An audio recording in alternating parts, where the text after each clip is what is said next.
Toby's obviously come up well enough after that calf problem.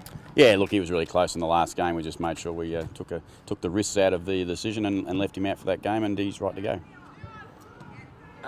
Hawthorn, you haven't beaten them since 2010. They're a massive challenge, aren't they, even with those injuries? Oh yeah, they're a great side, and they'll come out and play really strong footy. Look at the players they brought in. I mean, it's not too weakened. They've got some players out with injury. Everyone has some injuries, but they'll come and compete. That's why they've been on top for such a long time. They've got great depth. We know Box Hill are on, I think nearly undefeated in the VFL, and they're a great side, and they've got great depth to call on. Ken, what do you have to do tomorrow night to win this game? Oh, we've got to play at our absolute best, and we've been able to do that consistently so far through this year, and that's going to be another case of that tomorrow night. If we're a little bit off in our game, and we're going to find ourselves in horrible trouble against the Hawks, but we're going to have to come and play at our defensive best and win some contested ball, and then hopefully get the ball on the outside and play some good attacking football. But we're going to have to be at our absolute best. Sorry, you go. What are your strengths this year, do you think, is playing your own game and not worrying about what other teams are doing? Yeah, I think that's important probably for every club, and I'm sure that most people would talk about that every club concentrates on 80% of what we've probably got to do, and there's 20% that we take notice of what the opposition are doing. But it's always a bit of an arm wrestle, and who can take the power away from the other club as much as you possibly can to play the game on your terms. That will be the case tomorrow night for both sides. It'll be a challenge early to see who can get hold of the ball and play the way they want to play as much as they can. Just on that, Ken, it seems the premiership contender lid is off a bit. Are you happy to continue to embrace that? No, I mean, it's round 8. I mean, it's round 10 tomorrow night. We're way ahead of what people are talking about, and it's silly talk, because you've got to play well tomorrow night, and that's all we've got to control.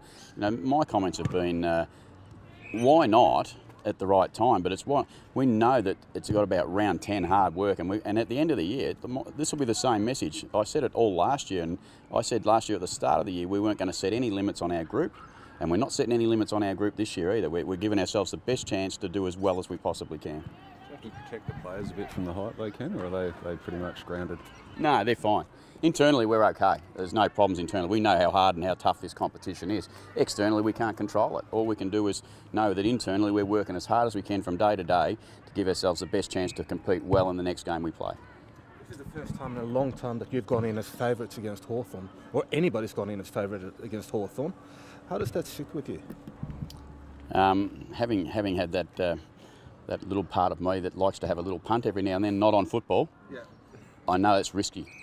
To take any notice of who's favourite and who's not favourite. It never works out that way that often, so I think it means very little, but obviously it's for people who have an interest in that part of the game, and who knows whether they're right or wrong. We'll find out on late Saturday night. I certainly do have an interest, Ken, so I'd like to know. Ken, just with your leaders and how you guide them through the expectation, do you tap into your experience with Geelong and how their players got through this sort of the external hype?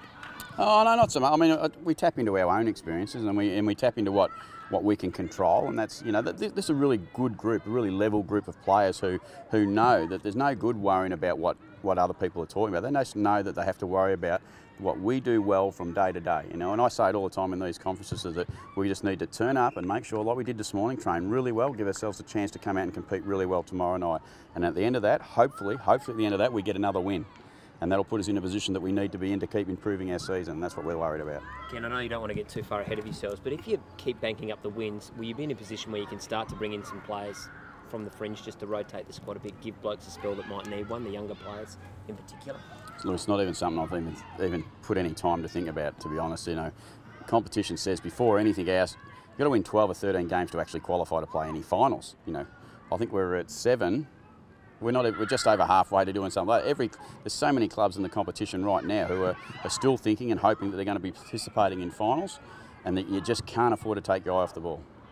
How do you sit on that whole issue though? Some players, some coaches, they want to get games into players, young players, even if they're maybe not in the best 18, just for the benefit of the future. Do you agree with that notion of doing that?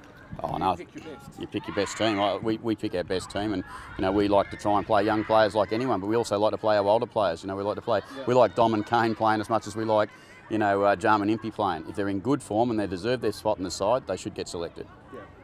Kenny, is there a sense of unknown with Hawthorn this week, given so many of their big stars are out? And I guess they've had these challenges before, and they have won where they have been missing some of their big stars. I think their game plan is based around a style and the way they do it, not so much around the individual personnel. You know, and you can look at what they've done with selection. You know, I think they've brought in a tall player to replace a rough head type player, and they've brought in some midfielders to replace a midfielder. So I think they've actually gone for team balance, the way their team style and their game plan stacks up. I don't think it'll change too much. Talk about learning from experiences in terms of facing a top 4 side where you're expected to win. Is that a different challenge this week to what it would normally be, or not really from your perspective? No, it's not. I mean, again, it's whether you're expected to win or not expected to win, they're things you have to deal with. As I said, we don't set those markets. We know that we've got to go in there and play at our absolute best. No matter who we play, whether we're playing Hawthorn or whether we're playing a side that's not highly ranked on the ladder, we've got to go in and play at our absolute best. Everyone tells you every week, you're 2 or 3% off, they're 2 or 3% on, and she's game on no matter who you play and where you play. Can any injuries out of this morning are all fine? Everyone's fine to go, good to go? No, we're fine. We'll be as we stand here today, we'll be selected tomorrow night. Ken, if you do continue to notch up the wins and you're in a similar position in 5 or 6 weeks, will you then look at the big picture and maybe, you know, rest a couple and look to the finals and top 4s? Talk to me then. I'll decide.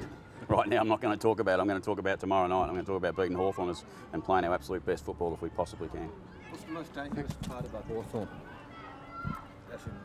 What's the biggest threat that they bring? Oh, I think you just look at their team, their form, their ability over a consistent number of years.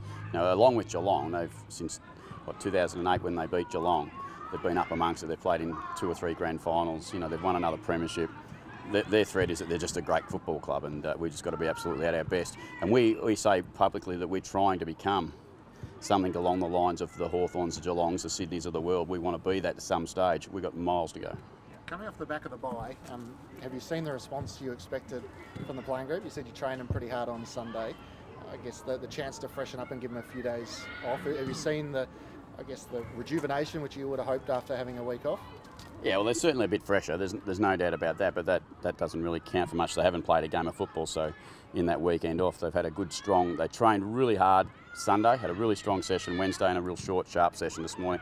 I'm pleased with the way they've trained, but if you go into predicting training form into game form, it's fraught with danger, and I'm not going to do that.